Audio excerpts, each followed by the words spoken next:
ኢትዮጵያ በቀንድ ከብት ሀብት ከአፍሪካ አንደኛ ከዓለም ደግሞ 8ኛ ደረጃ ላይ የምትገኝ ቢሆንም ማግኘት የሚገባትን ኢኮኖሚያዊ ጥቅም እያገኘች እንዳልሆነ መረጃዎች ያሳያሉ። ሀገሪቱ ከዘርፉ የምታገኘው የውጭ ምንዛሬ እንዲቀንስ ካደረጉት ምክንያቶች የቆዳና ሌጦ ዋጋ መውረድና ጥራት መጓደል ትልቁን ድርሻ ይይዛል። ከቅርብ ዓመታት በፊት ይህን ችግር በተቀናጀ መልኩ ለመፍታት የንግድና ኢንዱስትሪ ሚኒስቴር የግብርና ሴክተር መስሪያ ቤቶችና ሌሎች ባለድርሻ አካላትን ያካተተ የጋራ እቅድ ተዘጋጅቶ ወደ ትግበራ መገባቱ የሚታወስ ነው። ይሁንና በአሁኑ ወቅት በአቅርቦት እጥረትና በጥራት ጉድለት የተነሳ የቆዳ ኢንዱስትሪዎች የሚጠበቅባቸውን ያህል እያመረቱ አለመሆኑን በዘርፉ የተሰማሩ ባለሙያዎች ያስረዳሉ። በሕዝብ ተወካዮች ምክር ቤት የኢንዱስትሪና ማዕድን ጉዳዮች ቋሚ ኮሚቴ አባላት የቆዳ አምራች ኢንዱስትሪዎችን የስራ እንቅስቃሴ ተዘዋውሮ በመመልከት ከዘርፉ የስራ ኃላፊዎች ጋር መክረዋል።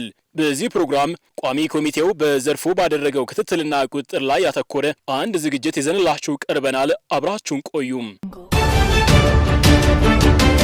በቆዳ ኢንዱስትሪው ዘርፍ የተለያዩ ችግሮች በመኖራቸው ኢትዮጵያ ማግኘት የሚገባትን ኢኮኖሚያዊ ጥቅም እያገኘች አለመሆኑን የምክር ቤቱ ቋሚ ኮሚቴም ሆነ የዘርፉ የስራ ኃላፊዎች ይስማሙበታል።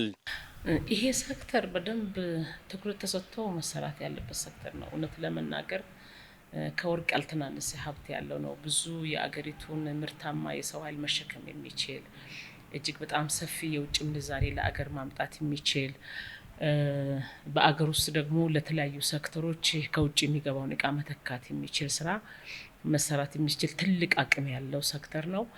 ሴክተሩ የራሱ የሆነ በጣም ሰፊ ቻሌንጆች አሉት። ላለፈው 5 ዓመት የ5ኛ ዓመታችን ነው። ብዙ መድረክ ላይ ገምግመናቸዋል።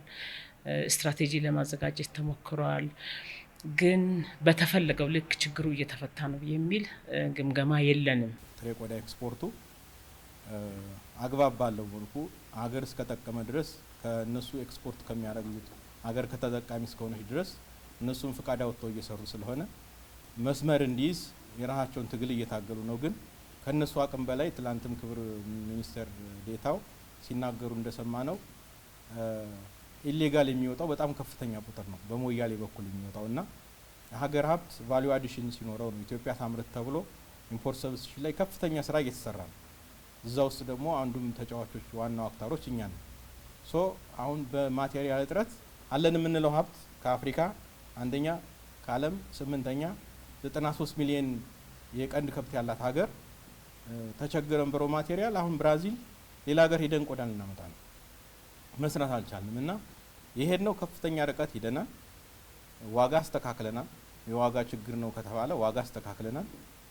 ነገር ግን መስራት ያቃተን አይደለም ፕሮፊት ለማግኘትና በአሁን ሰዓት ሰራተኛ ደሞዝ ከፍሎ ይዞ ለመቀጠል በጣም ተቸግረን ግብአቱ ያላግባብ እንዲቀደድ ኳሊቲው እንዲወርድ የሚሰሩ አሻጥሮች አሉ። ምክንያቱም ኳሊቲው ሲወርድ ሲቀደድ ለምግብነት የሚያገለግለው ለናይጄሪያ ችግር የለው ለቆዳ ፋብሪካ ግን አይሆንም እና እዚህ ላይ እናንተም እንደ ቋሚ ምክር ቤት ሲሪየስሊ የትኛው ነው የሚጠቅመው? ቫልዩ አዲሽን ነው የሚጠቅመው ወይስ ባለበት መላክ ነው የሚጠቅመው?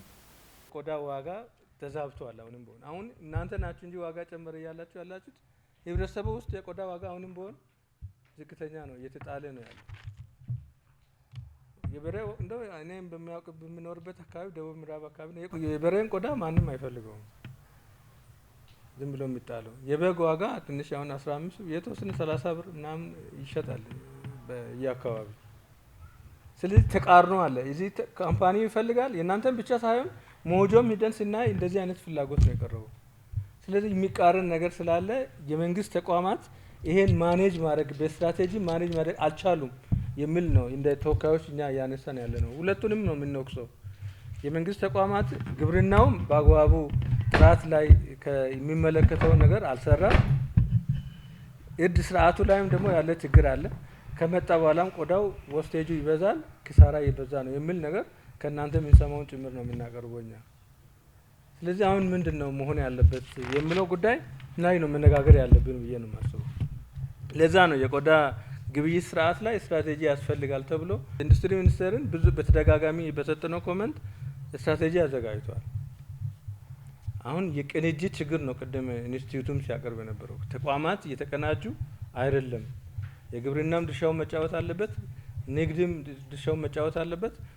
ራሱ ቆዳው የሚፈልገው ኢንዱስትሪም ድርሻውን መጫወት አለበት። ካለን ሀብት አኳያ ብዙ የሚቀሩት ነገሮች አሉ። እንደ ሀብት ያው ትልቅ ሀብት አለን፣ ግን እነኚህ ሀብት ላይ እሴት ተጨምሮ በዓለም ላይ ካለው የቆዳና ቆዳ ውጤቶች ቢዝነስ ውስጥ ኢትዮጵያ መገኘት አለበት ቦታ ከመድረስ አኳያ ቻሌንጆች አሉ። ከኢንዱስትሪዎች በኩል ከደጋፊ ተቋማት በኩል ማለት ነው። አንዱና ዋነኛው ችግር ከግብአት አቅርቦት ባክዋርድ ሊንኬጅ የምንለው ከግብአት አቅርቦት ጋር የተያዘ ነው። አቅርቦትና ጥራት በዋናነት የጥሬ ቆዳና ሌጦ አቅርቦትና ችግር ጥራት ችግር እንደሚታይ በእኛ በኩልም እንደ ተቋም ያየነው ነው። በፋብሪካ ጉብኝታችንም በፋብሪካዎች ሲነሳ የነበረ ነው።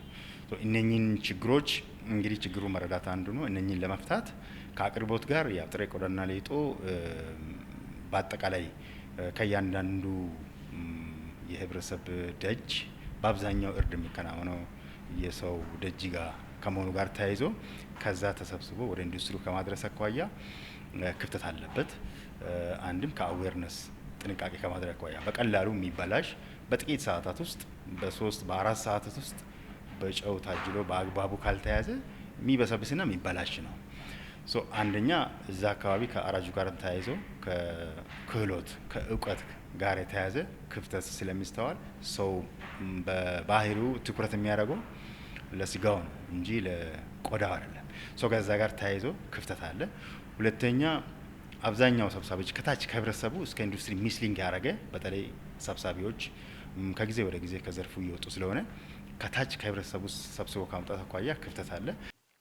ኢትዮጵያን በቆዳ ኢንዱስትሪ ዘርፍ ያላትን ተጠቃሚነት ማረጋገጥ ይቻል ዘንድ የሚመለከታቸው አካላት ከግብርና ሚኒስቴር፣ ከንግድና ቀጠናዊ ትስስር ሚኒስቴር እንዲሁም ከክልሎች ጋር ተቀናጅተው ቢሰሩ ለችግሩን እልባት ለመስጠት ያግዛልም ተብሏል። ይሄንን ችግር ለመፍታት አሁን ከሚመለከታቸው ባለድርሻ አካላት ጋር የግብይት ስርዓቱ ምን መሆን አለበት፣ እንዴት ነው ማለት ነው፣ የሌሎች ሀገሮች ልምድ ምን ይመስላል የሚሉ ነገሮች ተሞክሮ ተወስዶ ችግሩን ለመፍታት በተለይ ደግሞ የህግ ማዕቀፉን እንዴት መሆን አለበት የሚሉት ነገሮች ከባለድርሻ አካላት ጋር እየተሰራ ነው። አቅርቦቱን እና ግብይት ስርዓቱን ለማሻሻል ከጥራቱም ከዚህ ጋር ከአያያዙ ጋር የተያያዘ ስለሆነ የጥራቱ ደግሞ በዋናነት አጠቃላይ እንግዲህ የእሴት ሰንሰለቱ ከግብርና ነው የሚጀምረው።